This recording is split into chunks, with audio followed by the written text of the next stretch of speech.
we gonna pack something that Adrian Broner said. We gonna unpack it, and then talk about Claressa Shields doing it again, clout chasing, unnecessary clout chasing at the expense of, you know, a brother. And then, of course, we gonna talk about the WBO basically ordering Terence Crawford versus Rocha, and how the Terence Crawford haters are about to start making their videos, you know, clout chasing Terence Crawford to get views, and crying, you know, about who Terence Crawford is fighting as usual. You know, it's funny, the people that I see attacking Terence Crawford and making videos like ripping him, it just goes to show you how agenda-driven some of these dudes is. And some of these dudes, Terence Crawford gave these dudes access. He gave them interviews and stuff. He gave them off-camera interviews. He gave them on-camera interviews. And what he get in return, people sitting up here throwing him under the bus for the sake of trying to protect, you know, the dude. You know, the dude that don't never come to fights, the dude that, you know, whose name you contractually obligated to thank when you know, fight under his TV program. But, you know, at the end of the day, that's black people for you. This is why we are where we are now, divided, split, at odds with each other. But like I said before, so now the WBO is going to order Terence Crawford versus Rocha. Now, of course, people are already ripping it. But here go the thing. And this is how you catch these dudes, how you catch these fraudulent channels. You know, they'll sit up there and complain about Terence Crawford's opponent, his mandatories. But it's funny, when Errol Spence got questioned about fighting the Campbell, oh, he was the mandatory. I had to fight him. He was the mandatory. But with Terence Crawford, these people always find something to complain about. Like I said, I would swear the way these people attack Terence Crawford and hate on the man, you would think they was well, non-blacks. But like I said, the best thing I ever did for myself was like getting away from these dudes and distancing myself from these agenda pushing cornballs. You know, that was the best thing I could have did, because like I said, I'm my own brand, and I'm gonna keep saying that. I'm my own brand. I answer to no one. I don't got no big homie. Okay? I really don't. I ain't got no big homie. I ain't got no boss. I ain't got no chief. I ain't got no lieutenant, no general, no colonel. I'm not, no. It's me. It's me. But like I said, it's funny how these people try to put a lot of these PBC fighters on just high status, when at the end of the day, you could break down their resume and who they fought, and you could really make the comparison that it's no different from Terence Crawford's resume or who Terence Crawford then fought. But that's what these PBC apologists do. You would swear they was on the payroll, and then when you critique the program or critique the dude that's behind it, then all of a sudden they want to try to play the blackness card. But they sitting up laid up with everything but a black woman. But then they trying to call you a sellout. Laughable. Laughable. And I'm just keeping it a buck. You would swear that the big fish fought world beaters, but to be honest with you, resume ain't that much different from Terence Crawford, except for these dudes got belts. I mean, Oops had like 4 or 5 losses. Whether you know what I'm saying, thought he did enough to get past Sean Porter, he lost to Sean Porter. Sean Porter had a couple of losses. Keith Thurman has a loss. But the funny thing is, people will cry about who Terence Crawford is fighting, but none of those PBC dudes don't want to go near Terence Crawford. Ugas was talking about, well, he was part of a package, but then that was never confirmed. Well, okay, Terence Crawford is available now. Why not just say, you know what, Al, I'll fight Terence Crawford, give Rocha some step aside money. But we all know when Terence Crawford goes in there and he knocks out Ugas, they'll discredit him like they do with every other fight and try to say he's somebody's leftover. Like I said, these dudes always change the narrative. They always change the narrative when it comes to these dudes. Like I said, Danny Garcia got multiple losses. Like I said, you can make an argument that he lost to Herrera. You can make an argument that he lost to Lamont Peterson. Danny Garcia was mediocre at best, or a little bit above mediocre. And like I said before, nobody wants to have the conversation that he basically ran from Terence Crawford when he was offered $3 million to fight Terence Crawford, and he turned it down.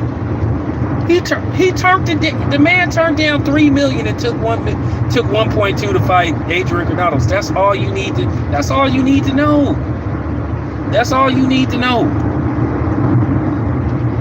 And these dudes sit up here crying about who Terence Crawford is fighting. Like I said, the PBC been pulling that dude's chain for just 4 years. It was every excuse. Okay, you had to leave Bob Arum. He left Bob Arum, still didn't make no fight. You hear it about June, don't believe it. You want to complain about Rocha, but the WBO exposed Virgil Ortiz.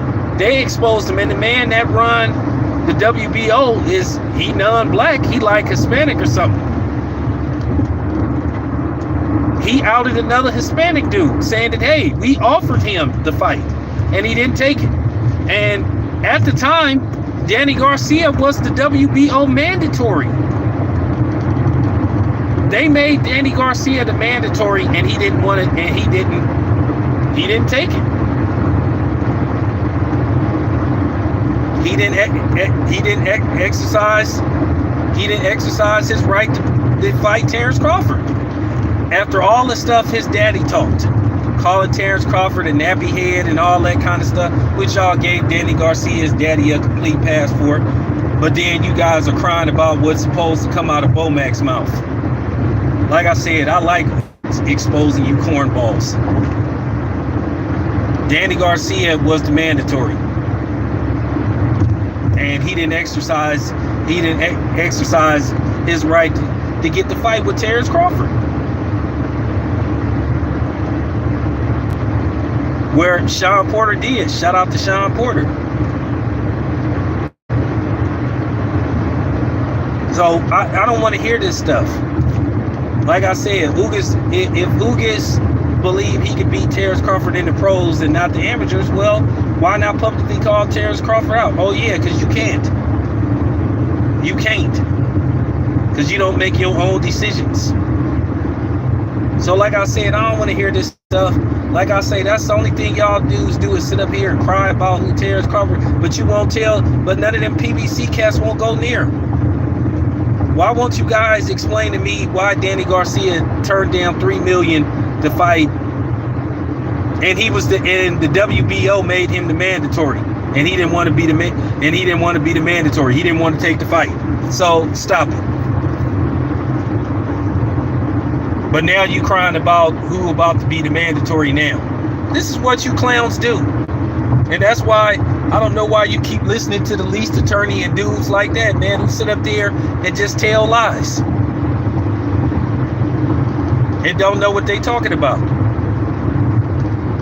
Like I said, I ain't never seen this much hatred for a black man by people from his own community. But then y'all wonder why he don't talk to people. Real talk. So all these dudes sit up here and whine. And then when he do fight the guys that you want him to fight, you make excuses. Y'all told him to fight Kell Brook. He fought Kell Brook. He stopped him. You found something wrong with that. You was complaining about that. You told him to fight Sean Porter. He fought Sean Porter. He won. And you was crying about that. You thought when he was about to fight Manny Pacquiao, you talking about, oh, Manny Pacquiao is over the hill. Oh man, he ain't gonna get credit for this fight. But then when it looked as if Errol Spence was gonna fight Manny Pacquiao, oh, this is great. Oh, this is what you call passing the torch. Like, you guys just switch up. And I'll watch what you guys say on your channels. I'm not gonna say you guys' name because I don't want to give y'all no free publicity, and I don't need you to give me no free publicity. But you know who you clowns are, and that's just real talk. You stay lying. You stay lying. So you know, like me, like I told you, I'm not tied to nobody. I'm not on nobody's payroll, so I ain't obligated to watch what I say, and I ain't obligated to sit up here and protect somebody who don't give a damn about people from his own community. And I'm gonna keep saying that. Dude don't care about the black community. All he did is sit up there and protect those Hispanic fighters, giving them more juice, constantly putting them on pay-per-views. But then the brothers having to play the background. The brothers gotta wonder when they getting fight dates. But then none of you clowns is calling that out. But then you trying to question somebody's blackness. Man, get out of here. For real, man. Get out of here with that stuff, man. You guys are frauds, man. All of y'all. So take y'all butts back to y'all white wives or your non-black wives and stop talking that pro-black stuff. Stop talking that junk, because y'all is faker than a lady with 3 breasts. Y'all faker than that lady on Total Recall. So just stop the cap. All right, so let me unpack something that Adrian Broner said.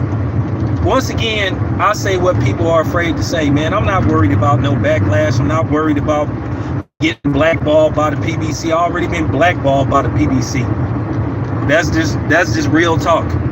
And some of the people behind the scenes in the organization, they're a bunch of corny, fake pro-black dudes. Talk NDA that he signed when he was saying, hey, hadn't got a check, like, what did he say, like in 6 years or something like that. Then a few days later, he tried to double back and say, oh, well, when I asked for money, Al was sending me 100,000 here, 10,000 here, 20,000 here. And, you know, it got to the point to where when I asked for some more money, Al told me I ain't got no more money. Okay, let that sink in right quick. Let that sink in. See, this is what these cornballs is afraid to say. They didn't tell the whole side. They didn't break down the whole demographics and the whole schematics, whatever you want to call it, the math. Because this math is really funny. So let me get this straight. You was getting like an allowance from Al Heyman. But wait a minute. Did Al Heyman ever tell you or send you paperwork or what your balance was or how much you had, since he appeared to have access or power of attorney of your money? Known how much money you had from fights? So all of a sudden you get told, oh, you ain't got no more money. Really? Kind of sense to you guys, year-old man getting an allowance instead of just getting a fight check? And then not asking what's his balance? Man, like when he told that story, and then you had these dudes just trying to wrap it up, say, well, that's it. He basically wasted his money. And no, like, okay, so how much money did he have? How much money did he make? Do that make any kind of sense to you guys? What of mines do I have available? What is my account? What is my account? What is my balance? Why wasn't he told how much has left after he asked for that amount of money? Why did he have an allowance? Why didn't he say, okay, take some of my money and invest it in this, invest in that? Why wasn't he giving a portfolio? I thought they was giving a portfolio when they come to California to sign those kind of contracts, which you only can sign in California, allegedly.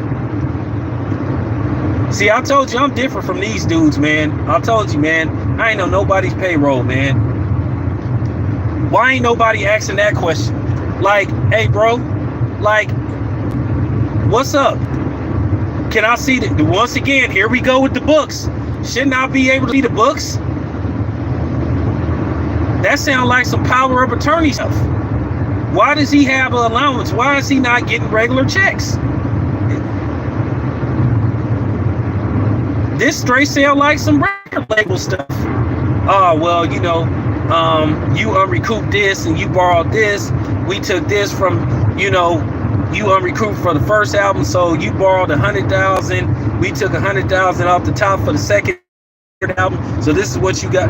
Okay, man. Am I the only one that's scared to ask the question? But this is how these PBC apologists is. They won't ask these type of questions like nobody finds this strange.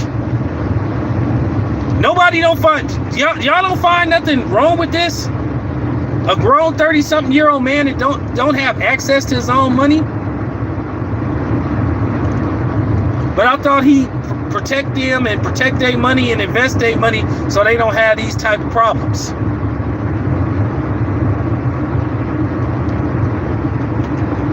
I mean, let that sink in. When I heard Adrian Broner say that, I said that sounds ridiculous. And when dudes say, okay, well, you out of money, okay, well, where was all my money going? Why didn't you send me a balance? Why didn't you send me a balance statement of how much money I have? How much money I have? Man, but that just goes to show you, just like what happened to Usain Bolt. Terrible what that black lady did to him. Lady stole $12 million from him. But then we talking about, it's funny, as much as we like to talk about the damage that people that don't look like us do, what about the people that do look like us, that cheat us out of money and screw us out of money?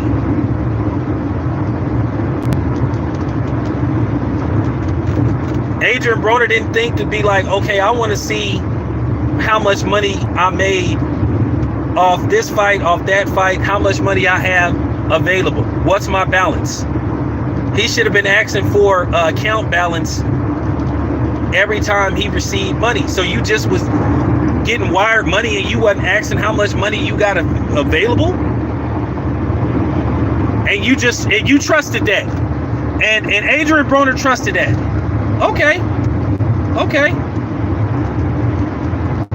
See, I'm the one that's out here posing and asking the tough questions that nobody don't want to ask. I heard people talking about, well, that's that. It's Adrian Broner's fault. He screwed up his own money. He effed off his own money. Okay, he might have did that, but at the same time, did he make or did he get what he was supposed to get? This is where the cloud of suspicion shows up with the thunder. Why ain't nobody asking these questions? Like I told you, I'm different from everybody else. This is why I done made a lot of enemies in the industry. This is why a lot of those people on the opposite side of the street don't like talking to me. Because I do ask the tough questions. But let that sink in. Let that sink in. So somebody telling you to trust me, oh, I'll take care of your money. I'll put it up. I'm gonna sing you. You gonna get an allowance.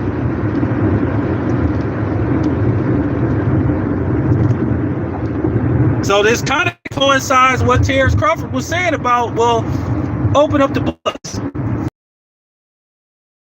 So these cornballs, they gonna make excuses because for some reason they want to protect the dude that don't give a damn about them. I told you, I'm me. I'm like Nipsey Hussle, where the money at? Where man would never let nobody, like, man, this stuff sound like what my wife would try to do when I was married. Oh, I'll keep track of the money. I'll keep track of the money. Biggest mistake I made. One thing you got to understand, when you married, your money is her money, or it's supposed to be our money according to the woman, but her money is her money. A woman will tuck and save her money for a rainy day, but she'll try to spend up all your money. Your money will be for, for expenses, for maintenance, keeping the house up and all that kind of stuff. Like I said before, I'm different from all these other dudes. That sounded ridiculous when Adrian Broner said that. And so when I asked him for some more money, he was like, oh man, you ain't got nothing left. That sound like some black stuff. That sound like some straight death row record stuff, man. And Adrian Broner didn't go get a lawyer. He didn't ask to see the books. Man, the truth hurts. The truth hurts.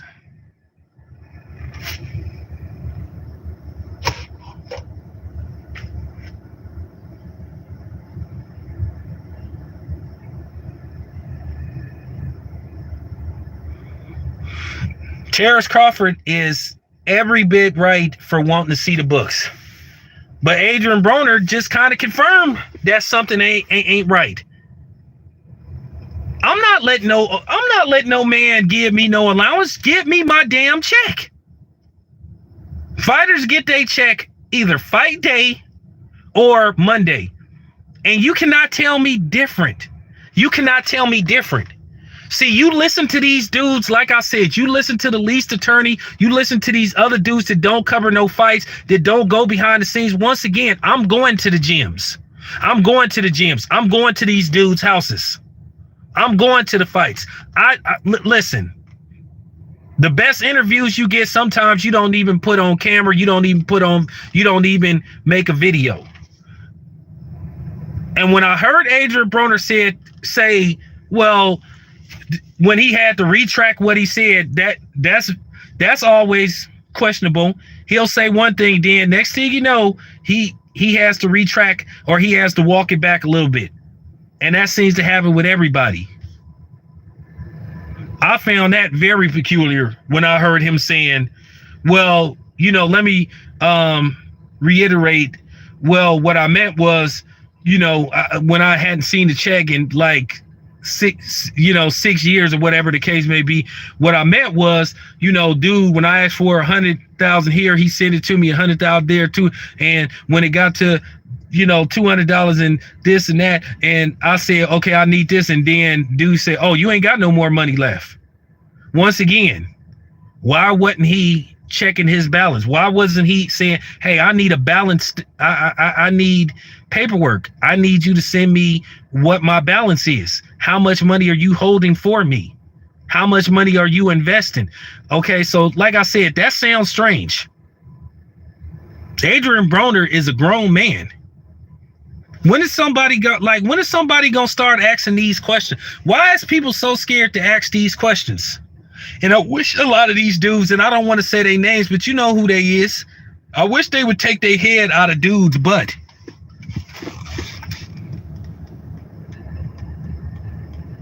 I wish they would stop doing this stuff. Oh, how dare Terence Crawford? Well, Adrian Broner should have asked to see the books. But then again, I would never sign no deal like that. And I'm trying to figure out, why do you have to sign that kind of deal? And like I said, the only reason why dude has been able to get around the Muhammad Ali Act because he's not listed as a promoter. He is listed as a manager and an advisor. So that's how he got around that. And I heard somebody sitting up here like caping for him. That's what they always do. And what do they get out of it? I'm just asking that question. Why is everybody so scared to ask these questions? I know I'm a sellout. I know I'm a coon. I know I'm a handkerchief head for questioning a brother or a so-called black man that's ripping off other black men, right? Or want to attempt to rip off other black men. Okay, so that make me a sellout. Like I said, these are the dudes that are like, have you really ever listened to these dudes? These are the same dudes that'll try to question somebody's blackness. Laughable.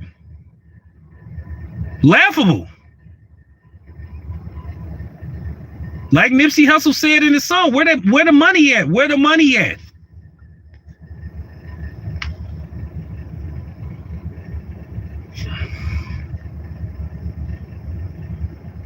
Why in the hell wasn't Adrian Broner asking to see?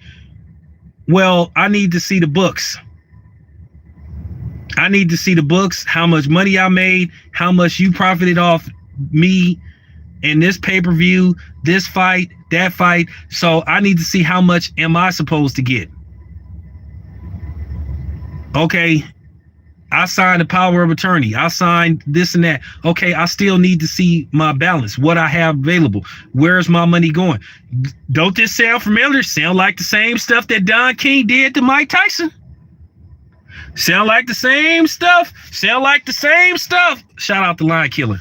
I'm pretty sure he knows about this. He'll even give you, I'm pretty sure he'll give you a even clearer indication of what this means. But I'm giving you the simplified version.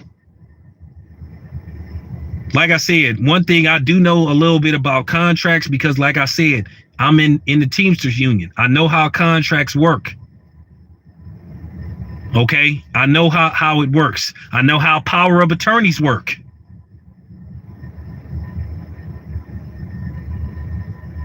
Like I said, that sounded absurd when Adrian Broner, and then you had a bunch of these goofballs. Well, that's it. That's it. That's it. Well, Adrian Broner said he did it to himself. Once again, why was Adrian Broner getting an allowance? Why wasn't he just getting a regular fight check like everybody else? I've seen fighters get their actual fight check right after a fight. Or they'll say, we got our check on Monday. The only time you heard about somebody not getting paid on time was Regis Prograis. He said that they didn't want to cash the check, but then he said eventually he got his money like a few days later. I already know what probably happened with Regis Prograis. Probably they saw a black dude, a light-skinned black dude in a bank with $1 million check, and they was like, okay, there's something ain't right about this. Because, you know, they like to play them kind of games. You know, when you go into a bank with a large amount of money, that's why I used to tell brothers, like, if you was dealing with a bank, if you was kind of like, even if you had a 9-to-5 and you had a side hustle, put only about $8,000 in. Don't do that $9,999.99. Don't do that. Because some fool, they can sit up there and add $1, and the feds will come knocking at your door questioning you about how did you get the funds and all that kind of stuff. Just put in $8,000 and go on about your business, tuck the other $2, or go to another bank. Deposit $8,000 and then go to another bank and take that $2,000 and put it in that other bank. Or take $1,000, put it in another bank, and then take the other $1,000. So basically you have 3 bank accounts. That's if that's if you doing some stuff. So therefore they can't get you. Don't do none of that. Don't do that.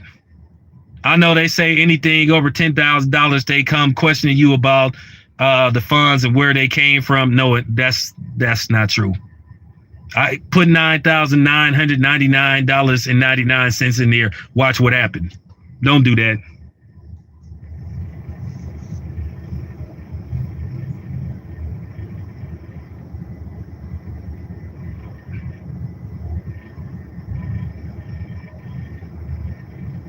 Oh, don't listen to Danny Garcia.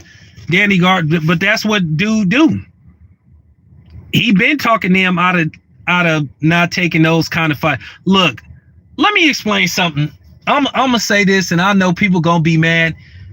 Let's just keep it a buck. Okay, Ryan Garcia versus Tank Davis is a fight for basically nothing. Nothing is really on the line. You can kind of make an argument this is a spectacle / boxing match. Yeah, they're both official boxers, but what's really on the line? They fighting at a catch weight. This is not really a championship bout. And then once again, you got people singing high praises for this fight getting made. And to be honest with you, the only reason why people is taking this fight is because we can't get the other big fights made. This is sort of like a consolation, okay, we'll just take this. Tank is undefeated. Ryan Garcia is undefeated. But to be honest with you, let's keep it a buck. Who has Ryan Garcia really then fought to where he jumped, you know what I'm saying, where he jumped frog and basically jumped over everybody else? Let's just for real, really go to BoxRec and look at Ryan Garcia's resume. Let's just keep it a buck. This is just nothing but a popularity fight. This is damn near a Twitter fight. This is just like, all this really is a more advanced version of Jake Paul versus Tommy Fury. Except these dudes are real, actual fighters. See, I know it's going to be a lot of people mad at me saying this, but yeah.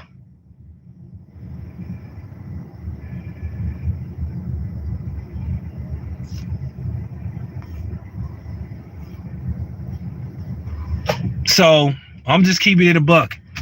We had to get sold on the idea of Tank versus Ryan Garcia. Like at the end of the day, let's just keep it a buck. Many of us expect Ryan Garcia to get brutally knocked out, probably in the 8th or 9th round. I will be surprised if Tank. I would be surprised if Tank doesn't knock Ryan Garcia out. Ryan Garcia is tailor-made for Tank. When he resets, when he backs up, his face is wide open. Even when he throws punches, you can counter him. You can catch him coming in. You can catch him coming out of exchanges.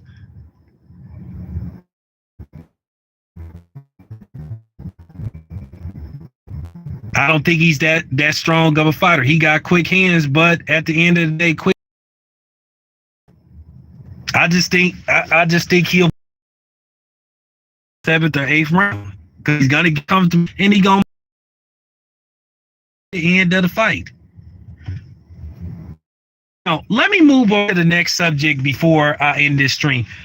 I gotta say this about Claressa Shields. Claressa Shields, I don't care if she gets mad. She really starting to rub me the wrong way. First of all, why is she sitting up there attacking Tank in behind his comments where he basically was, making fun of Jake Paul for losing? That's Tank's right. And she's sitting up attacking Tank, talking about karma can do this and karma could do that. And now keep in mind, Jake Paul made fun of her when she lost her MMA fight. But once again, Claressa Shields finds herself once again attacking another black man. I wish she would have had the same energy towards Steve Kim when Steve Kim was saying all that racist rhetoric about her. But here she go again, downing and coming after another black man. Tank have the right to say what he want to say. Why is you sitting up here trying to play the Twitter police? Jake Paul is a grown man. So Jake Paul got to be cuddled? He lost like everybody else. It was all good when Jake Paul was talking like he was the next big thing. So now you want to coddle Jake Paul, man. Come on, man. Stop the cap. She acted real brand new now. And I don't know where this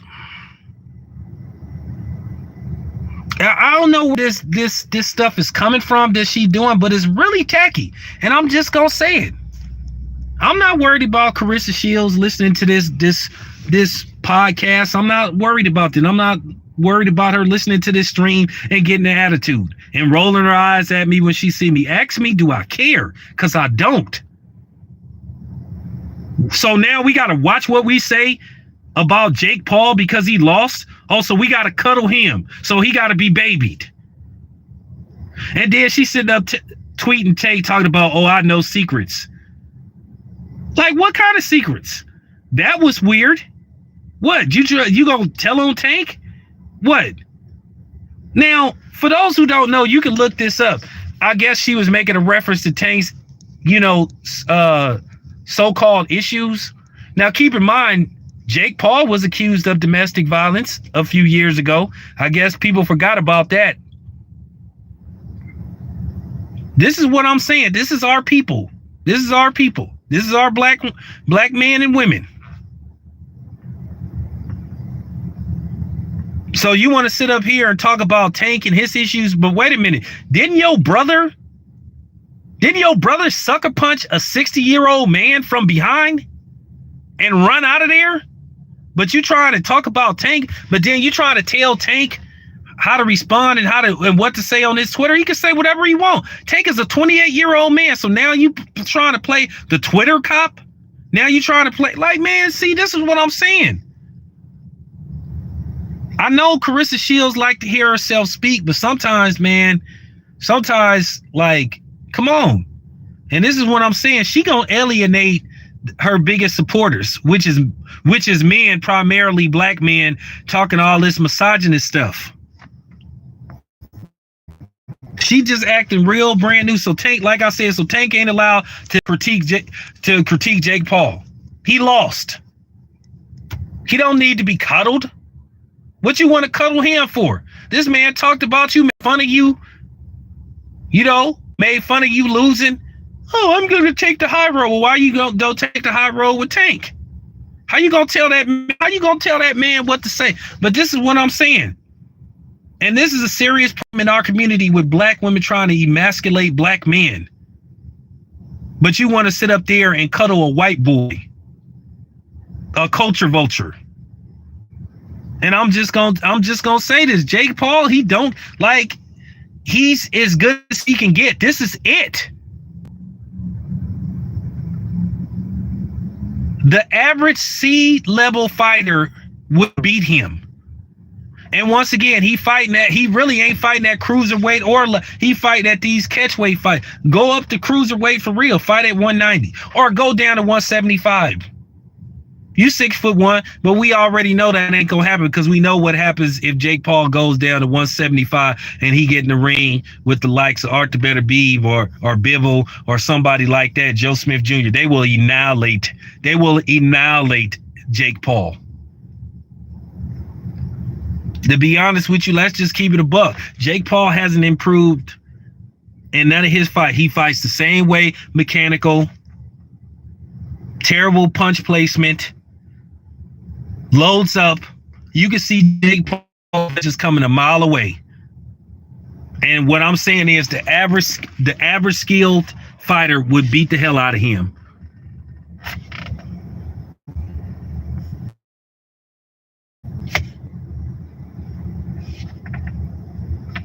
Like I said before, this feminist, misogynist attitude that Claressa has, this is gonna be her downfall. And I'm not gonna do a video talking about this. I'm gonna do it on this stream because if I do a video, then I'm gonna get accused of being a bully. I'm gonna get accused of, you're putting down a black woman. You're putting down a black woman. And by the way, shout out to Michael B. Jordan for checking that lady. I'm glad he did that. Shout out to Michael B. Jordan. Since he got a movie coming out about boxing, well, that's sports. Shout out to Michael B. Jordan. Real talk. I'm glad he did that.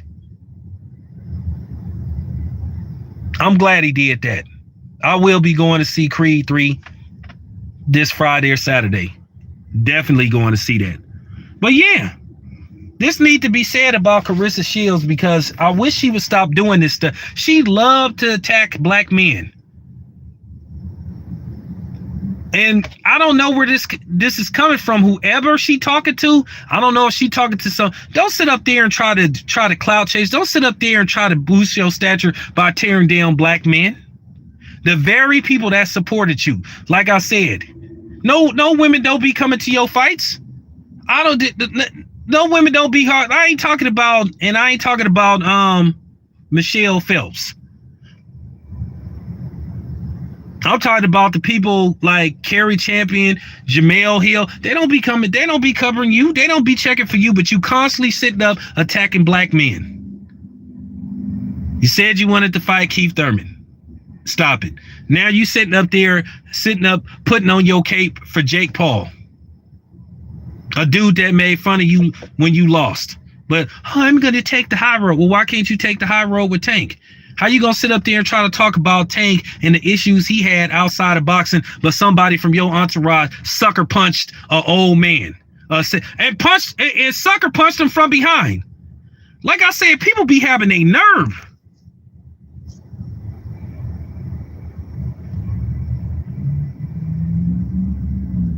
People be having a nerve, man. And that's just real talk. People be having a nerve. Claressa Shields, she be having her damn nerve. But like I said, she talking about karma. The only person that may see some karma may be her, because we know what she's doing and she shouldn't be doing that. That's not a good look. The brothers didn't have Claressa Shields back. The brothers did sat up there and spoke highly of her, praised her for her accomplishments, gave her plenty of pub. But now she's sitting up there trying to, bring a new notoriety to herself at the expense of Tank, at the expense of brothers, trying to emasculate black men. I'm just saying, don't bring that Cynthia G stuff to boxing. And I'm just keeping it a buck. It's no room for that. No need to do that. No need to do that. That's just real talk. You can't sit up there and talk about what issues somebody else going through when you got issues your damn self. When you got people in your entourage sucker punching people from the back. So just stop it, man. But anyway, appreciate y'all listening. I'll be back with some more heat later on. Out.